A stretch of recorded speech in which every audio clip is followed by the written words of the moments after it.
j'imagine que vous l'aimez beaucoup, cette ville, Ouais. mais la connaissez-vous bien? Telle est la question, puisque je pense que vous, moi et vous, devant votre télé, on passe très souvent devant des lieux qu'on croit connaître ou qu'on ne remarque peut-être même pas sur le moment. Alors Frédéric, vous allez nous aider à y voir plus clair. Je vais essayer. Je disais, vous êtes guide conférencier, vous proposez donc des visites guidées intitulées Le visible est invisible. Exactement. Dans Aix-en-Provence, comment ça se passe? Alors, comment ça se passe? Eh bien, il suffit de me suivre et je vous amène dans mon monde. Je vous ouvre les yeux sur tous ces détails devant lesquels vous passez. Que ce soit dans des lieux connus, qui sont des lieux que tout le monde parcours, ou bien dans des lieux un peu moins connus. Je viens jusque dans ce quartier Sextus Mirabeau où se trouve le Grand Théâtre de Provence. Bon, on vous suit alors. Avec plaisir. On vous suit en images. Allons-y. Allez, c'est parti. Dites-nous un petit peu tout ce qu'on voit. Alors actuellement, il y a de très grands travaux sur la place des Prêcheurs et la place Verdun, c'est la place du Palais de Justice, et la direction archéologique de la ville fait des fouilles archéologiques, et on peut voir ici l'histoire s'ouvrir sous nos yeux, puisque on peut voir les fondations du Palais comtal, le palais des comtes de Provence, qui était installé là jusqu'au XVe siècle, lorsque la Provence est devenue française en 1481. Qui a ensuite été le Parlement de Provence, avant d'être détruit au XVIIIe siècle. Et les dernières découvertes sont exceptionnelles, puisqu'on est en train de découvrir la voie romaine, la Via Aurelia, qui allait de Rome jusqu'à Arles et qui passait par la ville antique d'Acqua et Sextier. Donc là, j'imagine qu'ils sont bien embêtés. Ça va rester en l'état pendant pas mal d'années. Non, c'était prévu dans la durée des travaux. Les travaux sont prévus pour 2 ans et demi. Et donc la direction on va archéologique, recouvrir tout ça une nouvelle fois? c'est une décision politique qui est en cours, donc on verra ça, on verra la suite. Donc mais, on peut voir ça, là c'est vraiment actuellement, à la portée de tous. Hier, il y avait une découverte de squelettes du 6e siècle, de l'Antiquité tardive, et ça bouge tous les jours, donc on peut aller se promener sur cette place et découvrir chaque jour de nouvelles choses.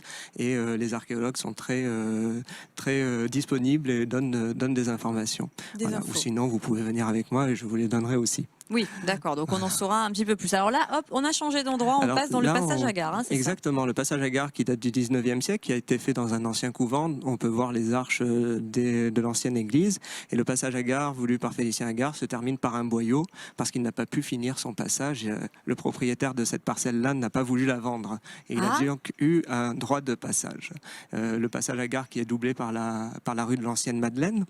Et cette rue de l'Ancienne Madeleine porte le nom de l'ancienne église de la Madeleine, qui a été coupée en deux pour faire cette rue. Et qu'est-ce qu'il en reste? Rien aujourd'hui? Il n'en reste rien aujourd'hui, ce sont des immeubles. Et il y a beaucoup d'églises qui existaient à Aix-en-Provence. Ici, on a le couvent des Augustins en bas de la rue Esparia, qui est devenu un magasin de chaussures et un hôtel. Et puis, on peut voir des balcons un petit peu oui, qu'est-ce qu'on coquins. voit là? Tiens, on appelle ça des balcons Dominique, phalliques. Vous connaissez ce balcon phallique? Non, je ne connaissais pas. Il y a une vingtaine de lieux à Aix-en-Provence où on peut voir ce type de balcon, et ce sont des lieux. C'est marrant, mais est-ce qu'on connaît l'histoire de ces balcons? Pourquoi cette forme? On pense que ce sont des lieux de libertinage, puisqu'ils sont sur des hôtels particuliers où il y a eu des histoires. Quand on creuse un petit peu, on repérait les lieux à la forme des balcons. Les lieux à la forme des balcons, effectivement. Qu'est-ce qu'il avait de particulier, le balcon? Il avait une forme de sexe masculin. Il avait une forme de phallus, tout simplement. Phallus, il faut le dire. Là, on passe en bas de la rue Esparia devant une colonne romaine qui date du 1er siècle avant Jésus-Christ, qui est devant nos yeux, et puis les gens ne s'en rendent même pas compte. Et là, le quartier Sextus Mirabeau, on est en train de se rapprocher du Grand Théâtre de Provence. Le quartier Sextus Mirabeau qui a pris la place d'une ancienne zone industrielle qui se trouvait là jusque dans les années 90. Et le Grand Théâtre de Provence de Vittorio Gregotti et Paolo Colau, avec beaucoup de références à la ville, comme ce forum circulaire qui a le même diamètre que la fontaine de la Rotonde. Ah d'accord, ça a été calculé vraiment très précisément. Oui, tout a été calculé. On a le nom de toutes les personnes qui ont participé à la construction du Grand Théâtre. Et puis on peut même voir le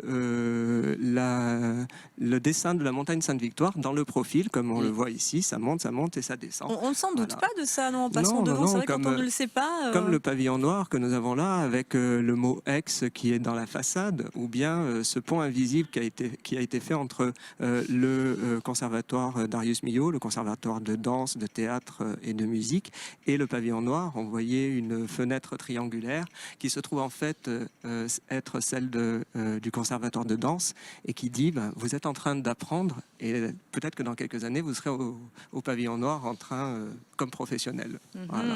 Une Donc, passerelle il y a tout imaginaire un tas suggérée. de petits secrets à Aix. C'est génial parce que est-ce que vous saviez un petit peu tout ce que nous a dit tout aujourd'hui? Alors sur le grand théâtre, oui, parce qu'on a beaucoup parlé. Le théâtre, c'est moi qui l'ai construit. J'ai assisté à toute sa construction et donc on a beaucoup parlé avec Vittorio Gregotti et la référence à la Sainte-Victoire sur le pavillon noir et Aix écrit évidemment. Ce que je savais pas, c'est la fenêtre du conservatoire. Alors sur le mot Aix qui se trouve dans le pavillon noir, il faut dire la vérité, c'est quasiment un hasard puisque ce sont des calculs d'ordinateur qui ont permis d'avoir cette structure autoportante. Les traits que nous avons dans le pavillon noir, ce sont les forces que subit le bâtiment en cas de secousse sismique. D'accord. Et Rudy Ricciotti, l'architecte du bâtiment, a aimé ces traits et a décidé de les utiliser comme structure du bâtiment. Catherine, est-ce que vous saviez tout ça? Mais pas du tout, mais je trouve que c'est fascinant. Oui. Il y a qu'un truc là que j'ai pas très bien compris. Oui. Vous nous avez dit en début. C'est là, voilà, on voit Aix, regardez, dans le pavillon noir en fait, sur la façade. Mais c'est un hasard apparemment. Tout ce qui vient d'être découvert avec les archéologues qui bossent, tout ça va être recouvert à tout jamais. Pour l'instant, la décision n'est pas prise et c'est pas moi qui la prendrai. J'entends bien. Voilà. On est sur des places qui économiquement accueillent un marché depuis le XVIIe siècle. Elles doivent retourner au marché. Donc après, est-ce qu'on pourra mettre des dalles de verre ou quoi? C'est les politiques qui le décideront. D'accord. Voilà. On verra tout ça donc dans les mois à venir. Frédéric, quel autre type de visite vous proposez? Est-ce qu'il y a d'autres villes aussi qui sont concernées? Je fais toute la Provence. Moi, je promeus le territoire provençal, donc Aix, Marseille, Toulon, La Ciotat, Avignon. D'accord.